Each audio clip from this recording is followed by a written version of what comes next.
If I had to choose one pushing exercise to do for the rest of my life and I can only choose one, तो ना मैं ये करूंगा, ना मैं ये करूंगा और ना मैं ये करूंगा. It would be this, the parallel bar dip.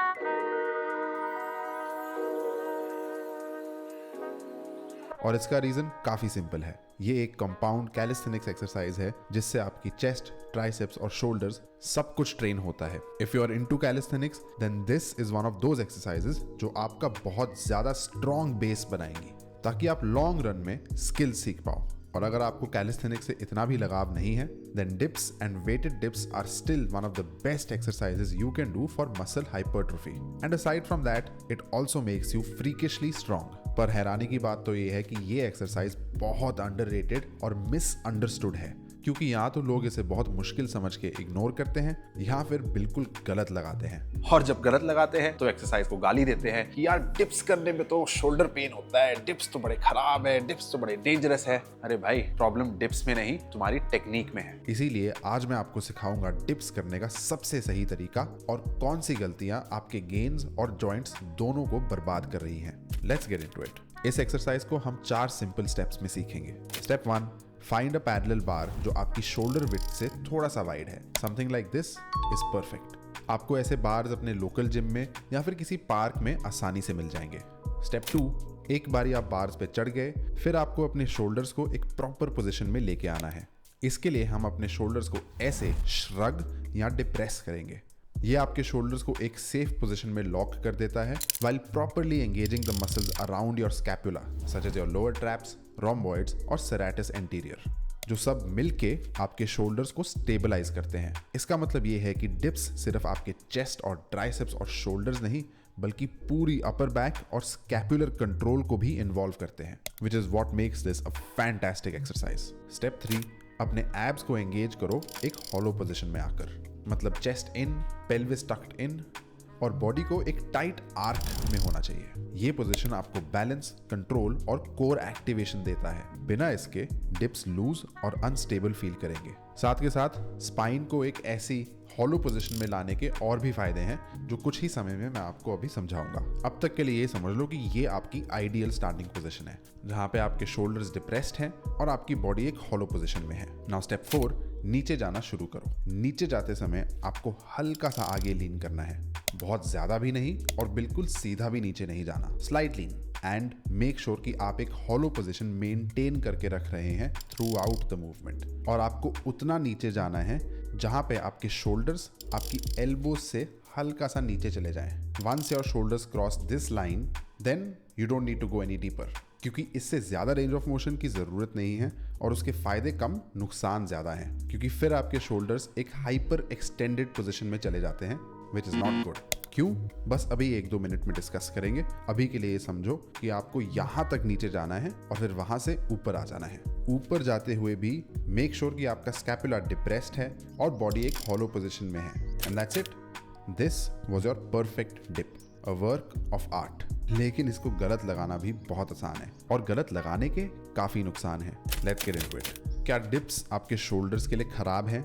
हाँ, जब आप उन्हें गलत लगाते हैं. आप या तो अपने शोल्डर्स को ढंग से स्टेबलाइज नहीं करते, हंचिंग लाइक दिस, जिससे आपके शोल्डर्स बिल्कुल अनस्टेबल होते हैं, या फिर आप ज़रूरत से ज़्यादा रेंज ऑफ मोशन इस्तेमाल करते हैं जिससे आपके शोल्डर्स एक हाइपर एक्सटेंडेड पोजीशन में चले जाते हैं. ज़्यादातर लोग इनमें से कोई भी एक गलती करते हैं या फिर सारी की सारी गलतियां करते हैं. Let's understand why that matters. आपके शोल्डर्स की natural extension range of motion, यानी कि आप अपने आर्म्स को अपने बॉडी के कितना पीछे लेके जा सकते हैं, लिमिटेड होती है. आमतौर पे it is about 45 to 60 degree. That's not a lot.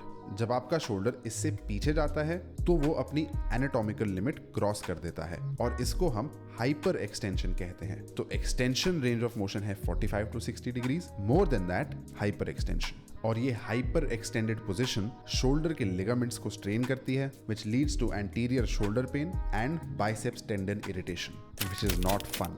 और अगर आप इन तीनों में से कोई भी गलती करेंगे तो आपके शोल्डर्स जरूर हाइपर एक्सटेंड होंगे.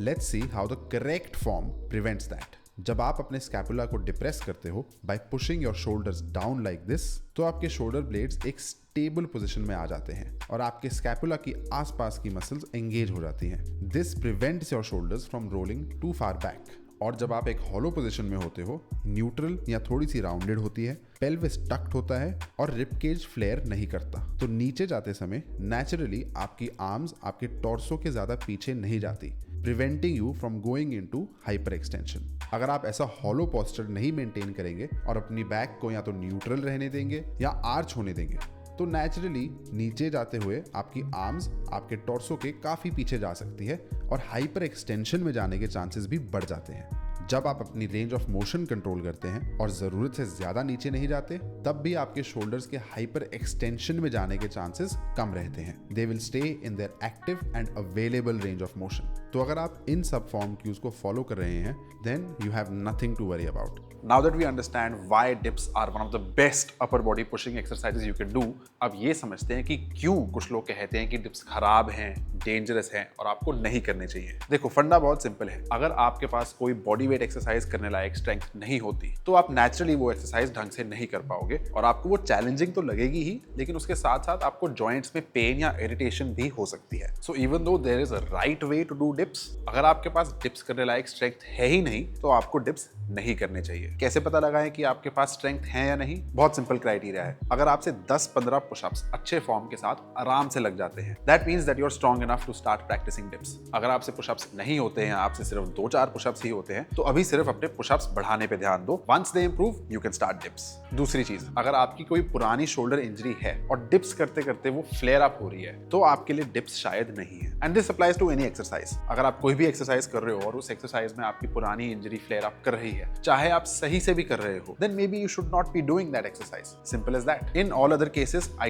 genuinely believe that everyone should try to learn the body weight parallel bar dip and then eventually weighted dips and ring dips as you keep getting stronger. Because I truly believe it is one of the best exercises out there. ये करने के लिए आपको कुछ खास setup नहीं चाहिए। जैसा कि मैंने पहले कहा, कंपाउंड एक्सरसाइज है, तो आप मल्टीपल मसल ग्रुप्स एक साथ टारगेट कर रहे हैं। ये आपके कैलिस्थेनिक्स गेम भी इंप्रूव करता है और साथ के साथ आपको एक बहुत बढ़िया फिजिक बनाने में भी मदद करता है। It is dangerous only when you do it wrong. But if you implement all the pointers that I have given in this video, then you're not doing it wrong. You are doing it perfectly. तो मेरे दोस्त, dips से मत डरो, उन्हें समझो, practice करो and get stronger. That's it for this video, guys. अगर आपको वीडियो अच्छी लगी, then please like and subscribe to this channel. Your support will go a long way. और मैं कोशिश करूंगा कि मैं आने वाली वीडियोस में और भी एक्सरसाइजेस की डिटेल्ड ट्यूटोरियल्स आपको दूं और मैं रेगुलरली अपलोड करते रहूं। कमेंट्स में बताओ अगर आपके किसी भी चीज को लेकर कोई भी डाउट्स हैं, and maybe I'll cover them in future videos. See you in the next.